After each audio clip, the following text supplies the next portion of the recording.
Hello everyone. आज हम हमारा सेकंड चैप्टर स्टार्ट करेंगे, thermodynamic and kinetic concepts of metal complexes. ठीक है, पीछे हमने देखा था, वहाँ पर हमने बॉन्डिंग देखी थी कि हमारे पास कोई भी जो मेटल और लीगैंड है, कोई भी कॉम्प्लेक्स है, उसमें हमारा जो मेटल और लीगैंड है उसमें किस टाइप से बॉन्डिंग हमारी हो रही है। ठीक है, यहाँ पर हम बात करेंगे उनकी स्टेबिलिटी के बारे में कि हमारे पास जो कॉम्प्लेक्स हैं उनकी स्टेबिलिटी क्या है हमारी। ठीक है, तो मेन अगर हम बात करें, कोई भी जब कॉम्प्लेक्स हम फॉर्म करते हैं तो सबसे पहले जो कंडीशन हमारे माइंड में आती है वो आती है उसकी स्टेबिलिटी, कि हमारा जो कॉम्प्लेक्स हमने बनाया है वो स्टेबल है भी या नहीं हमारा। ठीक है, तो मेन अगर हम बात करें यहाँ पर तो स्टेबिलिटी हमारा सबसे मेन फैक्टर है। अब स्टेबिलिटी में हम अगर देखें तो हमारे पास मेन दो एस्पेक्ट आते हैं। एक हमारे पास क्या होगा, थर्मोडायनेमिक हमारी, ठीक है, और दूसरा हमारे पास आता है काइनेटिक। ठीक है, कि हमारी जो थर्मोडायनेमिक स्टेबिलिटी है वो किसी कंपाउंड की, कि वो थर्मोडायनेमिकली कैसा है, स्टेबल है या अनस्टेबल है। दूसरा हम देखेंगे कि वो काइनेटिकली कैसा है, हमारे पास स्टेबल या अनस्टेबल है हमारे पास। ठीक है, अब हम देखिए स्टेबिलिटी की अगर हम बात करते हैं तो मेनली किसी भी कॉम्प्लेक्स की जो स्टेबिलिटी होगी वो डिपेंड करती है कि हमारे पास जो मेटल है उसका नेचर कैसा है, हमारा नेचर ऑफ मेटल हमारी। ठीक है, दूसरा अगर हम बात करें तो क्या होगा हमारे पास, नेचर ऑफ लीगैंड हमारा। ठीक है, मेटल का नेचर हो गया हमारा और लीगैंड का नेचर हो गया हमारा।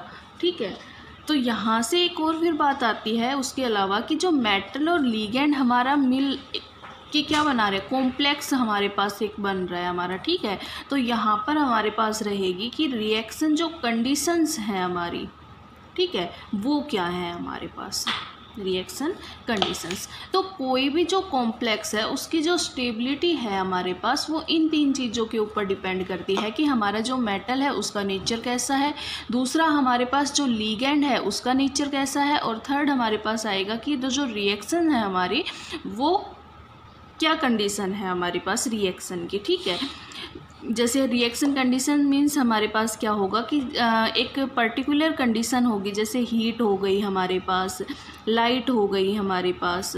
ठीक है, तो ये सारी कंडीशन है हमारी कि इन कंडीशंस के ऊपर कोई भी हमारा कॉम्प्लेक्स जो है वो स्टेबल है या फिर हमारा अनस्टेबल है हमारे पास। ठीक है, तो यहाँ से हम कह सकते हैं कि स्टेबिलिटी मेनली टू टाइप की होगी हमारे पास। एक क्या रहेगी, थर्मोडायनेमिक स्टेबिलिटी, और सेकंड हमारे पास क्या रहेगी, काइनेटिक स्टेबिलिटी हमारी। ठीक है, ये हमारे पास क्या हो गई, two type of stability. Clear है यहाँ से। अब देखो कि किसी भी जो हमारे पास जो थर्मोडायनेमिक स्टेबिलिटी होती है हमारे पास, ये हमेशा क्या करती है, रेफर किसको करती है हमारे पास, इक्विलिब्रियम कांस्टेंट को, इक्विलिब्रियम कांस्टेंट हमारा। ठीक है, कि जो मेन यहाँ पर क्या होगा थर्मोडायनेमिक स्टेबिलिटी के अंदर इक्विलिब्रियम कांस्टेंट पे हम फोकस करेंगे, और मेनली जो ये कांस्टेंट है यहाँ पर, और डील मेनली किससे डील करती है, जो बॉन्ड एनर्जी हमारे पास होती है, कि कोई भी हमारा कॉम्प्लेक्स बना है, जो बॉन्ड बना है उसकी बॉन्ड एनर्जी क्या होगी हमारे पास। दूसरा हम ये कह सकते हैं कि स्टेबिलिटी कांस्टेंट हमारा कांस्टेंट, और थर्ड हमारे पास हम बोल सकते हैं redox potential.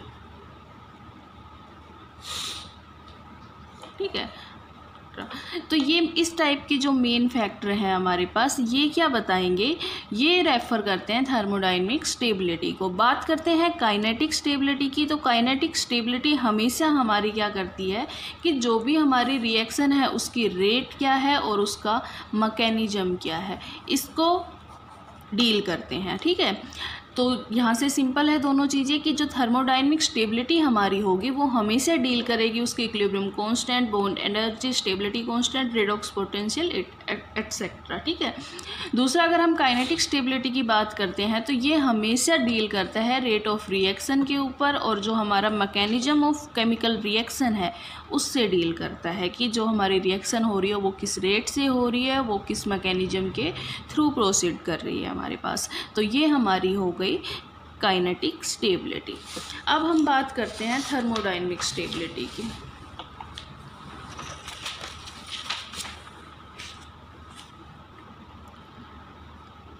Thermodynamic stability.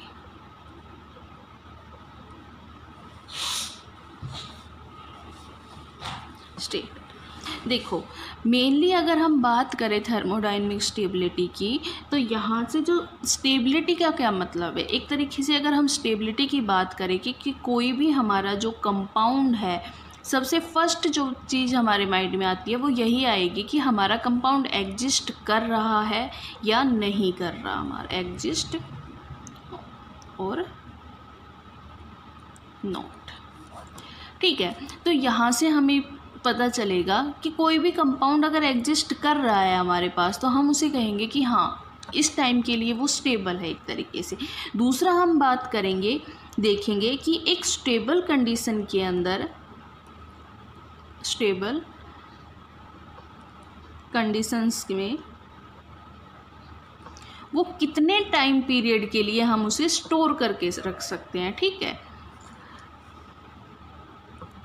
may be stored for a long period of time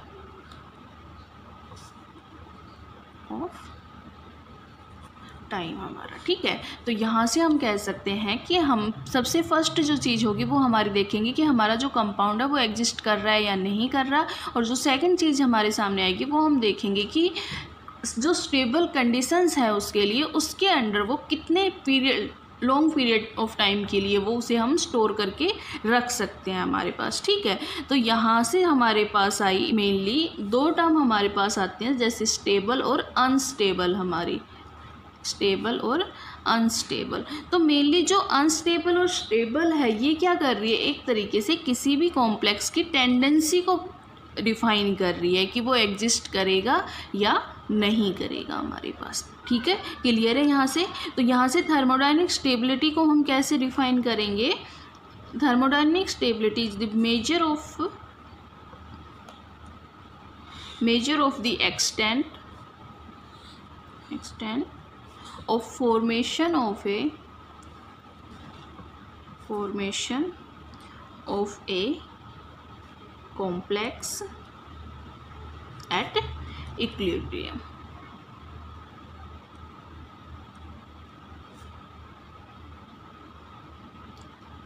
क्या करती है मैंने, इक्विलिब्रियम हमारे पास। ठीक है, कि हमारे पास जो कोई भी इक्विलिब्रियम के ऊपर हम कितना कॉम्प्लेक्स की फॉर्मेशन कर सकते हैं और वो कितना स्टेबल होगा हमारे पास वहाँ पर। ठीक है, तो यहाँ से अगर हम देखें तो हमें पता है कि हमारे पास क्या है, मेटल है हमारे पास, और क्या है हमारे पास, लीगैंड है हमारे पास। तो जो मेटल और लीगैंड का जो इंट्रैक्शन हो रहा है हमारे पास, हम ये जैसे हम क्या करेंगे कि जो मेटल और लीगैंड का इंट्रैक्शन हो रहा है वो कैसा है हमारे पास, लेविस एसिड बेस इंट्रैक्शन है हमारा, बेस इंट्रैक्ट कि एक हमारे पास एसिड है, एक हमारे पास बेस है, और वहाँ पर हमारा क्या हो रहा है, उनका इंट्रैक्शन हो रहा है। या फिर मेनली हम रिएक्शंस को क्या कह सकते हैं, लेविस एसिड बेस रिएक्शन हम यहाँ पर बोल सकते हैं। ठीक है, तो यहाँ पर हम कहेंगे कि जो थर्मोडायनेमिक स्टेबिलिटी है हमारी, वो हम किस टर्म के अंदर एक्सप्रेस करेंगे, इक्विलिब्रियम कांस्टेंट के टर्म में। जैसे हम क्या करेंगे, हमारे पास मेटल है, एक लीगैंड हमने लिया NH3, रिएक्शन हमने करवाई, यहाँ से हमें क्या मिला, CuNH3 की 4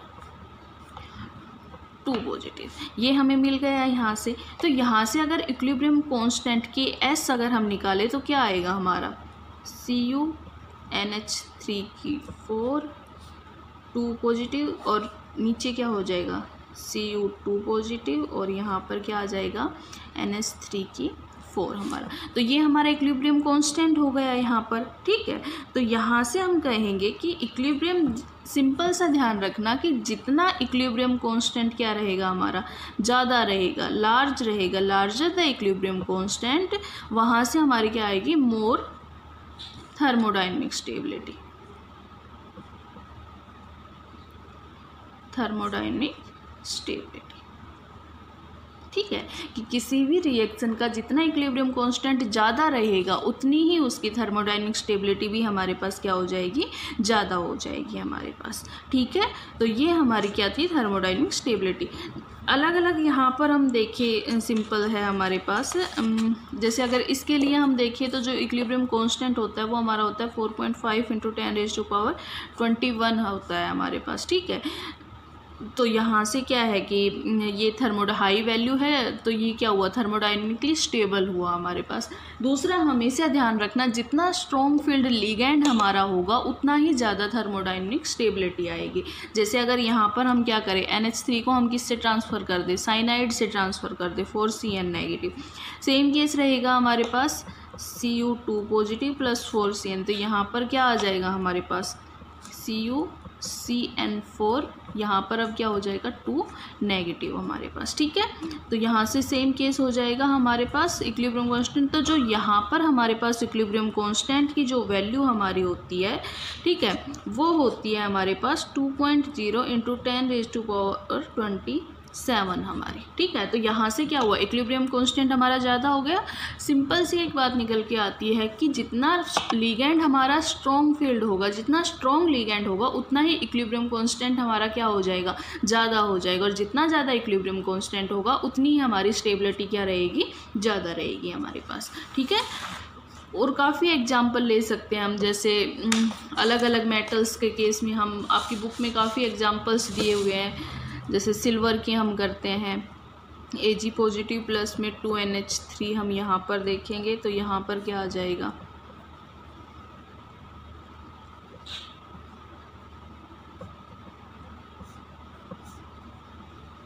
पॉजिटिव। और सेम केस यहाँ पर हम क्या करेंगे, साइनाइड के लिए करेंगे।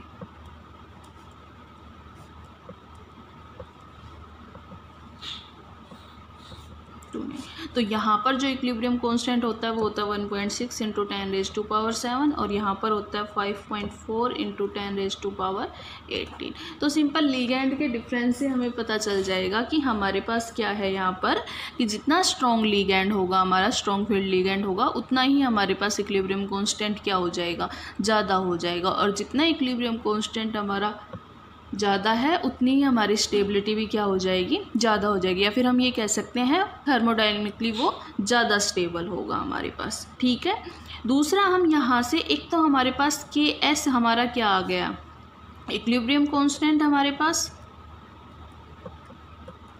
ठीक है, या फिर हम इसे क्या क्या कह सकते हैं, स्टेबिलिटी कांस्टेंट भी बोल सकते हैं इसे, स्टेबिलिटी कांस्टेंट हमारा।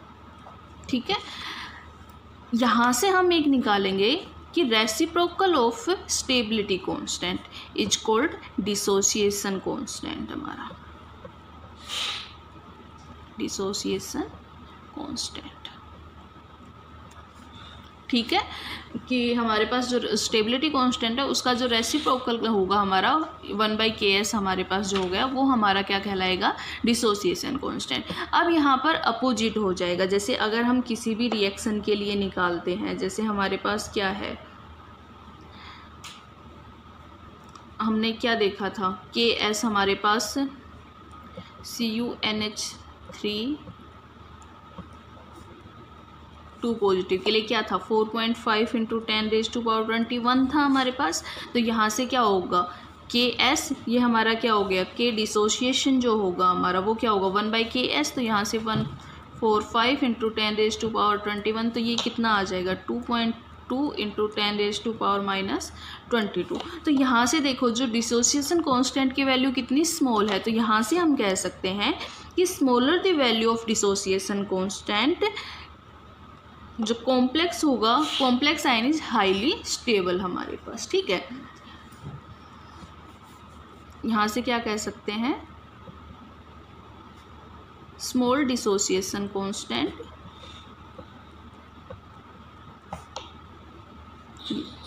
तो थर्मोडायनेमिक स्टेबिलिटी।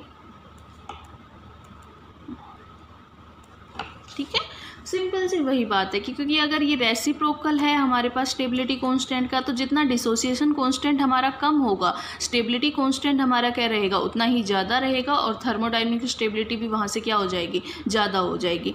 ये जितना ज़्यादा रहेगा हमारे पास, ठीक है, तो यहाँ से हम कह सकते हैं लार्जर डिसोसिएशन कांस्टेंट,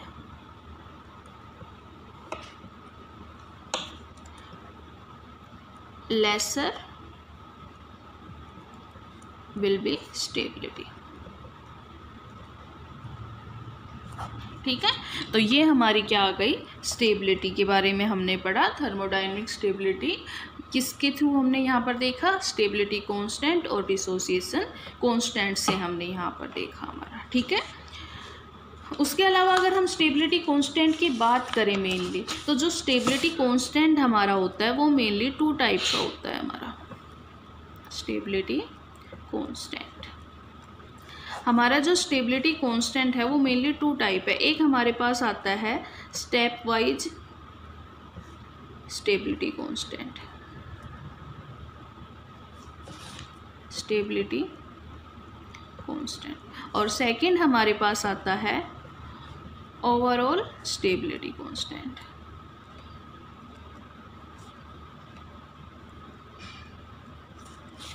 ठीक है, ओवरऑल स्टेबिलिटी कांस्टेंट जो हमारा है, इसको हम क्युमुलेटिव स्टेबिलिटी कांस्टेंट भी बोल सकते हैं। ठीक, स्टेबिलिटी कांस्टेंट, ये स्टेबिलिटी कांस्टेंट। ठीक है, तो यहाँ से हमारे पास, और जो स्टेप वाइज स्टेबिलिटी कांस्टेंट है इसको हमेशा रिप्रेजेंट करते हैं हम के से, और जो ओवरऑल स्टेबिलिटी कांस्टेंट होगा इसको हम रिप्रेजेंट करते हैं बीटा से हमारे पास। ठीक है, सो इस लेक्चर में इतना ही हम देखेंगे। जो नेक्स्ट लेक्चर हमारा होगा उसमें हम स्टेबिलिटी कांस्टेंट के बारे में अच्छे से पढ़ेंगे कि किसी भी कॉम्प्लेक्स का जो स्टेबिलिटी कांस्टेंट है, स्टेप वाइज स्टेबिलिटी कांस्टेंट और ओवरऑल स्टेबिलिटी कांस्टेंट हम कैसे डिटरमाइन करते हैं हमारा। ठीक है, थैंक यू।